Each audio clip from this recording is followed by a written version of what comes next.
Hello everyone, আমার আরেকটি ছোট্ট মিনি ব্লগে তোমাদের সবাইকে স্বাগত। সকাল সকাল দেখো সমস্ত কাজ সেরে নিয়ে দুজনে মিলে বেরিয়ে পড়েছিলাম। যাচ্ছিলাম ওর একটা স্যারের বাড়িতে, আমাদের দুজনের গৃহপ্রবেশের নিমন্ত্রণ ছিল সেখানে। আমার তো বেশ ভালোই লাগছিল, কারণ চেন্নাইতে এই প্রথমবার আমি কোনো অনুষ্ঠান অ্যাটেন্ড করতে যাচ্ছি। যাওয়ার পথে কিছু মিষ্টি নিয়ে নিয়েছিলাম। দেখো মিষ্টিগুলো কত সুন্দর, তাই না? বাট চেন্নাইতে না মিষ্টির প্রচুর দাম।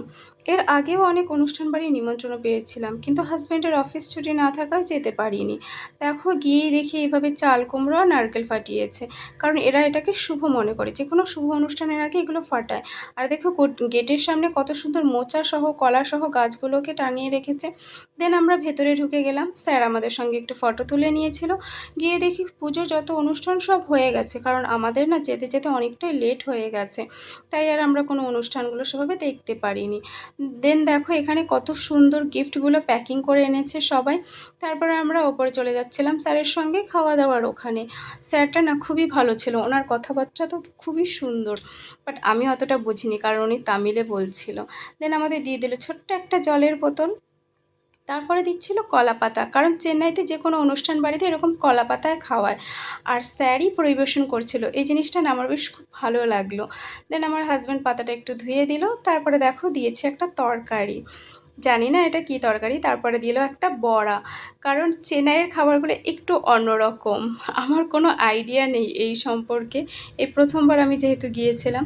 দেন দিয়েছে একটা পাঁপড়, তারপরে আরেকটা তরকারি দিয়েছে, তারপরে দিয়ে দিল একটা রুটি, তারপরে দিয়েছিল রুটির সঙ্গে খাওয়ার জন্য আরেকটা কোনো তরকারি, বাট কী তরকারি আমি একটারও নাম জানি না।